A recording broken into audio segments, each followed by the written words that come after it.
9, 8, 7, 6, 5, 4, 3, 2, 1.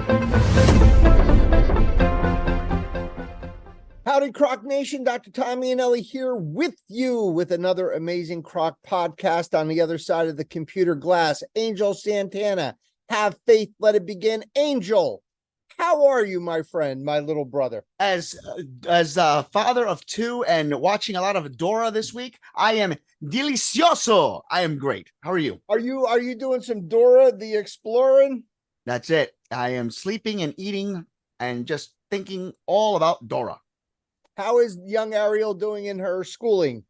Doing well. Kindergarten is nice. We went to the family, what do you call it? The first ever open house. Boy, that brought back memories for me. And it was pretty good. Good times, my friend. Good times. How was your vacation? It was wonderful, but we have to do a podcast on, do you remember who your kindergarten teacher was? We'll definitely do that. Yeah, we should. And I actually do. That's not what we're going to do tonight. Okay. So, Angel, I was thinking to myself, what do we need on this CROC podcast this week? This is the week after Labor Day. Summer is over. Weather is beautiful. We've been hitting some really heavy topics. We talked about toxicity last week. We had that beautiful podcast with James and Teresa, that love story of that wonderful man who recently lost his struggle to cancer. And we did a couple of episodes on fighting with your insurance companies and getting prior authorizations. So what I thought would be what the doctor would order tonight is, how about a change of pace? How about a nice, light and airy, quick, uplifting podcast? What do you think about that? I like uplifting podcasts. You like quick and easy. That's what you like. Listen, on a Friday or Saturday night when we're sitting back trying to get our ducks in a row, it is nothing better than a nice, quick and easy, painless, and an amazing podcast. And there's nothing better than ours, my friend. Yeah, well, listen, we have to do this work. It's for our survivors. They deserve it. Absolutely. So I'm driving to work, and lo and behold, I'm in my own little world, getting ready. My mind is going a million miles an hour, and I see a billboard. Now, I don't know about you, Angel. I love billboards. I think do. Billboards, yeah. I mean, I think that they're really something of a bygone era, and I love that we still have them. They're getting fancier. Sometimes they become electronic, like a TV set, and they change. But the old-fashioned billboards, where they, I guess they had billboard people, professionals that would put up whoever would pay for that space. They would put up with the paste and the whole thing. And I saw the cutest billboard, and I don't remember, nor even if I did, I wouldn't tell you the name of the group who sponsored this billboard. But it said something very cute. It really struck me, and struck me enough that we're going to do a podcast about it. It said, "The doctor will get to know you now." So you know the expression, "The doctor will see you now." Yeah. They kind of turned the phrase and said, "The doctor will get to know you now." And I thought, finally, somebody is listening. Someone is listening to our podcast. Someone is getting our message, because it's not about the doctor will see you now. It really is all about the doctor should be getting to know you now. So I figured with your help, Angel, we'll have a quick, wonderful, uplifting, non-stress related, very light and airy podcast about our interactions with our doctors the first time. And we've done a few podcasts in this vein, and I thought that this billboard inspired me to do just that, to kind of take it to the next level. So you know what our imperative is here at the CROC podcast. We want our patients to feel like they're human. We don't want them to feel like they're pieces of meat. We want them to know that we recognize the fact that they are people. They are people with a story. They are people with souls. They are people with love and loss and tragedies and triumphs. And we want to really speak to the caretakers, to the doctors, the nurse practitioners, the practice extenders, the physical therapists, the nutritionists, the speech therapists, everyone, to know that if you really want to be a great doctor or caretaker, then you need to get to know your patient. And you really need to ask questions. You need to listen to responses, and you really need to get to know these people. Because I have to tell you, in 35 years, Angel, we've met patients who were politicians, big time politicians, big time entertainers, big time athletes, poets, writers, Olympians, farmers. We have met and done a podcast with someone who has had breakfast with the president. We have met patients who have met the Pope. We have patients who have made important discoveries and inventions. But you know who my favorite patients are of all of them, Angel? What's that? Just our regular, common, regular folk. People whose essences and whose major imperative in life is to take care of their family, whose major imperative in life is to just, really simple, regular people that just get through life, go to work, come home, go on a vacation 1 week a year. Those are the people that I love the most. And I've taken care of some really important people, but my favorite are the regular folk. And this is a story I want to tell, to share about when I was a young doctor in the day. And I think this is pretty much, I would say, emblematic of how important it is to get to know your patients, but it's also emblematic of the area that we practice. So we practice in I guess, socioeconomically depressed region, which is interesting, but it's not a city environment. It's more of a rural environment. So one day we get to see our patients. And in those days, we had a very simple department. We had one little exam room, and the person that we would see for their on treatment would be going in the exam room, and then someone would be in the on deck seat to go into the room afterwards. And they would kind of come off the machine, go into the exam room, and the next person that comes off the machine would go on the on deck chair, and then they would switch places.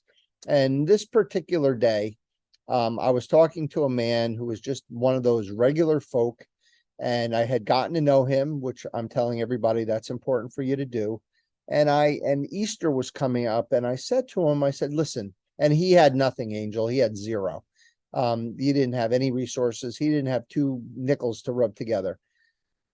And I said, listen, man, it's Easter. What can I do for you? Is there anything I could do to make your Easter better? And he said, when I was a kid living, my parents were Italian immigrants, and they would go down to the butcher, down to the stockyard, and they would get a sheep's head, and they would put the sheep's head in the broiler, and it was like an Italian delicacy where the sheep's head would be made sort of as a delicacy for a holiday. And guess who's sitting in the on deck seat? A sheep farmer.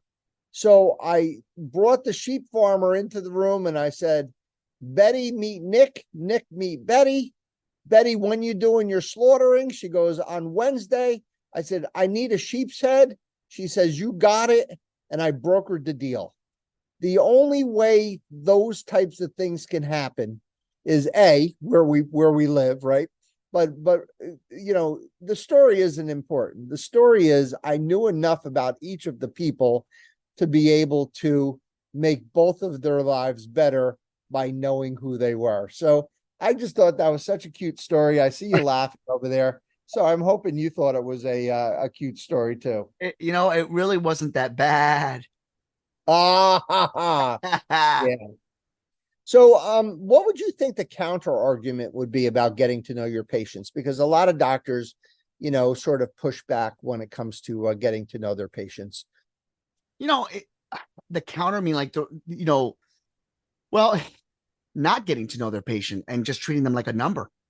Exactly. But I mean, I think the counter argument, which I think is lame, by the way, is, a lot of doctors hide behind their stiff white coats. I think they hide behind that scientific detachment. They feel that they don't want to, invite any possibility of misunderstanding in the relationship. They don't want to be sued. They're afraid of malpractice. There's always the temptation of taking advantage of a patient. So I'll give you another great story. So I won't mention the doctor's name, but a colleague of mine who got to know this really like when I say superstar, like one of the most superstar musicians. And he got sort of friendly with him, and on his deathbed, he went over to do a house call and had the guy sign his guitar for his son. And took a picture of him doing it. So for authenticity. So I think a lot of doctors feel like, hey, we want to draw a line. That guy, I won't mention his name, but obviously is a bubblehead. And, anybody who's listening to this podcast knows what I'm talking about. And the other thing is an interesting argument, and it's called transference.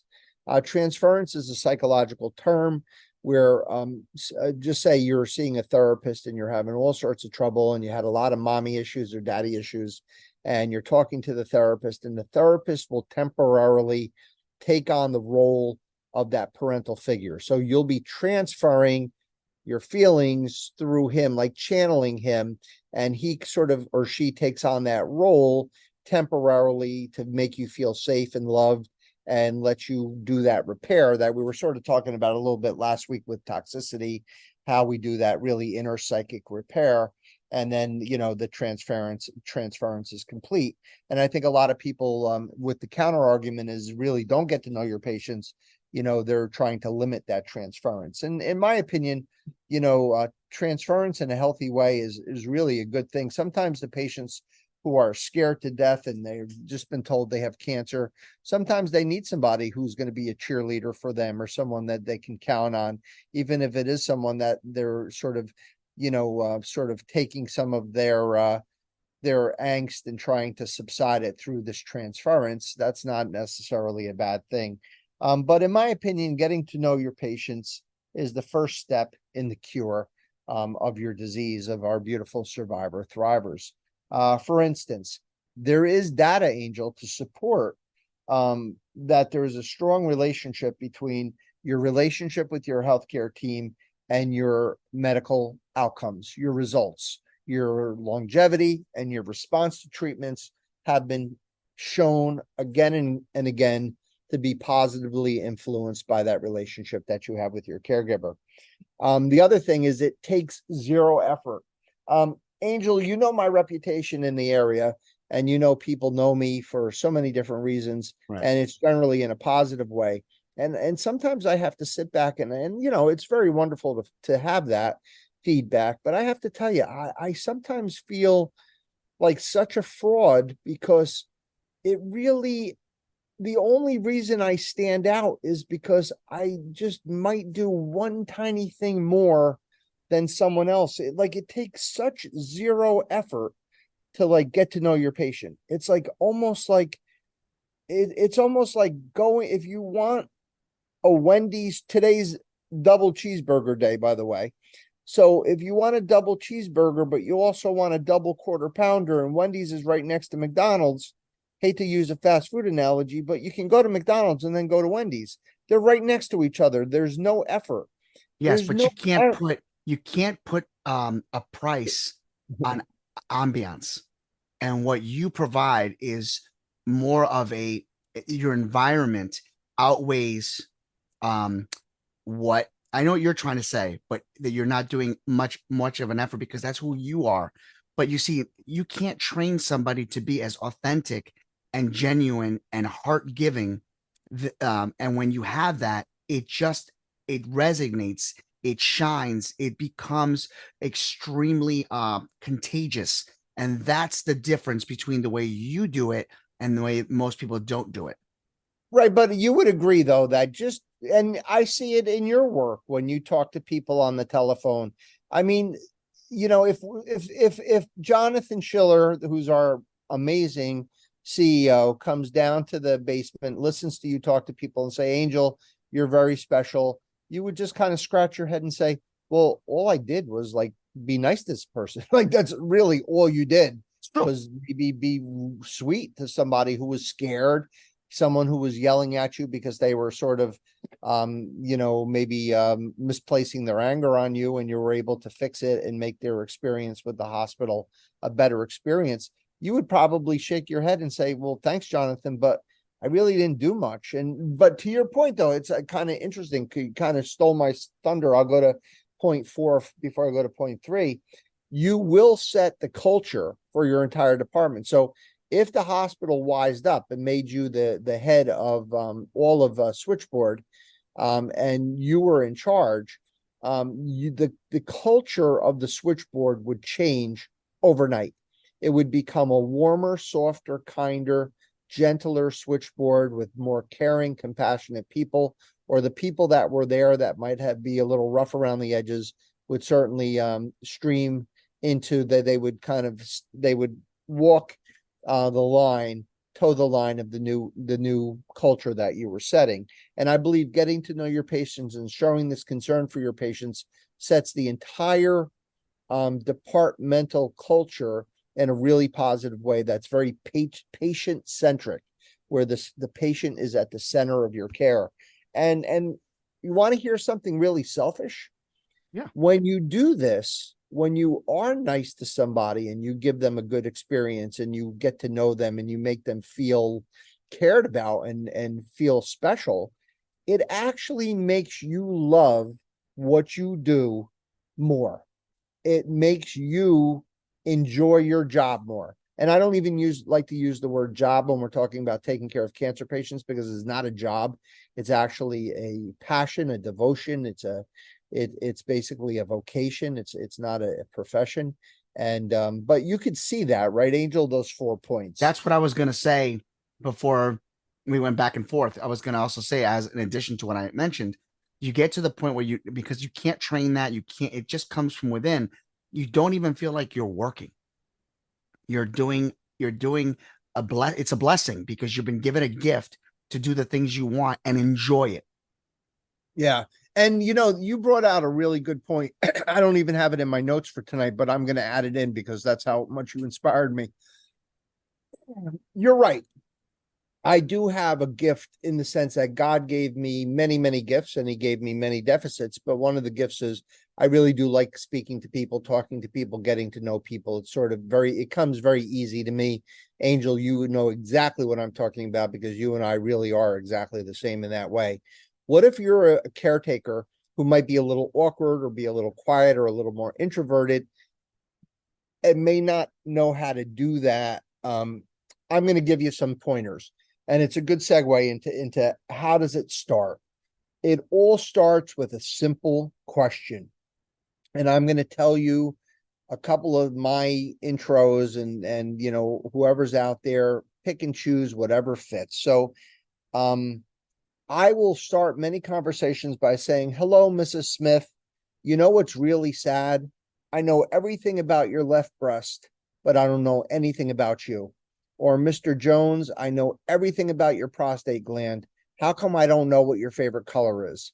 Or, hey, Mr. Hopkins, I know everything about your right lung, but how come I don't know anything about your family or where you live or where your favorite restaurant is? So sometimes I'll start with that, and that'll make them laugh, and then they'll start giving me some information. Many times, don't be surprised if the patient actually starts to clam up or doesn't know what to say, because no doctor or caretaker has ever asked them that question. I can promise you that. So don't be like freaked out if you feel, oh my God, this is not going well. I'm like a comedian in front of 10,000 people and I'm bombing and I just told the joke and I hear crickets. It's okay. Keep your poise, keep pushing it. You'll get something. I promise. Mm-hmm. Another question, a really good key question or leading question would be, Mrs. Smith, what is your essence? What is the essence of, Geraldine Smith? What is your essence? What makes you you? And if you really start getting them to clam up, you just something simple. Hey, where do you live? I live in Bullville. Where do you live? Angel, you live in Walden. Cool. I know Walden. I love that Chinese restaurant in Walden. As a matter of fact, I think they make the best steamed pork dumplings ever. And I love that sports store. I like to get my fishing gear there. Blah, blah, blah, blah, blah, blah, blah. So that's a really cool thing to ask them what their essence is. Where they live, as I just said. Do you have a family? Do you have kids? Are you married? Who lives in your house with you? Do you have any pets? Are you a dog person or are you a cat person? What are your hobbies? What are your passions? What was the coolest place you've ever been to? Hawaii, this or that, and you'll listen and they'll tell you really cool things. What's your favorite movie? Who's your favorite superhero? What's your favorite baseball team? Who's your favorite author? What's your favorite American muscle car? Where do you go? What's your fishing hole? Are you a bow hunter or are you a rifle hunter? Do you like ducks or you like deer? Have you ever gone elk hunting? Up by us, obviously you guys all know we're up here in the boonies. So Angel, your thoughts? I mean, it's really pretty simple. It's like, getting back to that billboard, really simple podcast, very simple, inspired by the doctor will get to know you now instead of the doctor will see you now. Tell me your thoughts. It's true what they say, less is more. And what you saw was a standard billboard with a couple of words, and they meant more than what is on the actual board, meaning it's just a couple of words, but when you put them together, it created such a huge impact. And hopefully, I'm praying and hoping that doctors that drive through there will say, do I do that? Angel, I think I still would like to think that it's our podcast that's making this beautiful shift in the universe, having people take advantage, pay heed to the things we're trying to say. Because at the end of the day, Angel, you know what it's all about? It's about our survivor thrivers. You guys are amazing, amazing people. You don't even know it. You guys right now are in different stages, in different parts of your treatment. Maybe you've just been diagnosed. Maybe you've been a survivor forever. Maybe you're in the middle of all sorts of side effects or having issues or fears or whatever. You guys are incredibly special. I know you don't feel that. You go into a doctor's office and you feel you've been waiting 2 hours and they call you in and they don't even know who you are. You could have been there every day for a week and they don't even know who you are. You don't feel special. They don't make you feel like they know you. You basically walk into a room. The doctor comes in with their white coat. The nurses are, holding the walls up, and basically you spend 2 minutes with them and they don't even really tell you anything. And then all of a sudden you go home and you say, what just happened? Wouldn't it be nice to go into an office where they know your name? Like the show Cheers, where everybody knows your name. Wouldn't it be nice if everybody knew what you were about, what your essence was? Wouldn't it make the experience just that much better? Could it possibly even impact your outcome? You guys are loving. You guys are special. You guys are brave. You guys are amazing. You guys are strong. You guys got this. There's not even a question in my mind. And on behalf of Angel, Have Faith, Let It Begin, on behalf of Rod, Small Biz Up, on behalf of Michael John Benzea and Charlotte Larson, on behalf of the board of directors, we absolutely believe that you are worth all of that, and you are worth that small extra effort for your caretakers to get to know who you are. The doctor will get to know you now. We like to end this podcast the way we end every podcast, by wishing you all a very long, healthy, happy, cancer-free life. May God bless you. May God be with you. Peace.